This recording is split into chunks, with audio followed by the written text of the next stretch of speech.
ಮಾಳವಿಕಾ, ಅವಿನಾಶ್ರಂತೆ ಸೀರಿಯಲ್ನಲ್ಲಿ ನಟಿಸುವಾಗಲೇ ಪ್ರೀತಿಯಲ್ಲಿ ಬಿದ್ದು ಮದುವೆಯಾದ ಜೋಡಿಗಳಿವು. ಮಾಯಾಮೃಗ ಧಾರಾವಾಹಿಯಲ್ಲಿ ನಟ ಅವಿನಾಶ್ ಹಾಗೂ ಮಾಳವಿಕಾ ನಟಿಸಿದ್ದರು.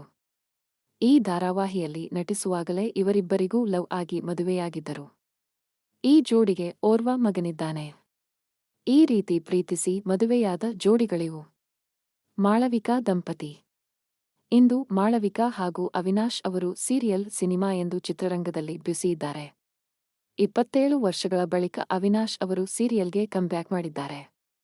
ವಸುದೈವ ಕುಟುಂಬ ಧಾರಾವಾಹಿಯಲ್ಲಿ ಅವರು ನಟಿಸಿದ್ದಾರೆ. ಚಂದನ್ ಕುಮಾರ, ಕವಿತಾ ಗೌಡ.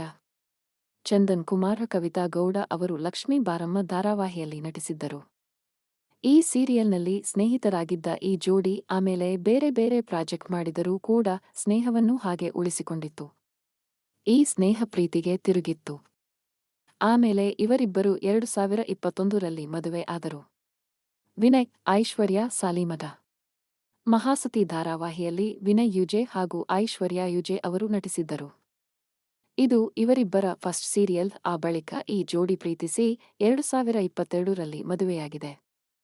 ಈಗ ಈ ಜೋಡಿ ಮೊದಲ ಮಗುವಿನ ನಿರೀಕ್ಷೆಯಲ್ಲಿದೆ. ಶಶಿ ಹೆಗಡೆ, ಲಾವಣ್ಯ ಭಾರದ್ವಾಜ್. ರಾಜಾ ರಾಣಿ ಧಾರಾವಾಹಿಯಲ್ಲಿ ಶಶಿ ಹೆಗಡೆ ಹಾಗೂ ಲಾವಣ್ಯ ಭಾರದ್ವಾಜ್ ಅವರು ನಟಿಸಿದ್ದರು. ಈ ಧಾರಾವಾಹಿಯಲ್ಲಿ ಶಶಿ ಅಣ್ಣನ ಪಾತ್ರ ಮಾಡಿದ್ದರೆ ಲಾವಣ್ಯ ಅವರು ತಂಗಿ ಪಾತ್ರ ಮಾಡಿದ್ದರು. ಇವರಿಬ್ಬರು ಪ್ರೀತಿಸಿ ಕುಟುಂಬಸ್ಥರ ಒಪ್ಪಿಗೆ ಪಡೆದು ಮದುವೆಯಾಗಿದ್ದಾರೆ. ನಮಿತಾ ರಾವ್. ಪಾಪ ಪಾಂಡು ಧಾರಾವಾಹಿಯಲ್ಲಿ ನಟಿಸಿದ್ದ ನಮಿತಾ ರಾವ್ ವಿಕ್ರಮ್ ಸೂರಿ ಕೂಡ ಪ್ರೀತಿಸಿ ಮದುವೆಯಾಗಿದ್ದರು. ಇವರು ಸಿಲ್ಲಿ ಲಲ್ಲಿ ಧಾರಾವಾಹಿಯಲ್ಲಿ ಕೂಡ ನಟಿಸಿದ್ದರು. ಈ ಜೋಡಿ ನಟನೆ, ನಿರ್ದೇಶನ ಎಂದು ಬ್ಯುಸಿ ಇದೆ.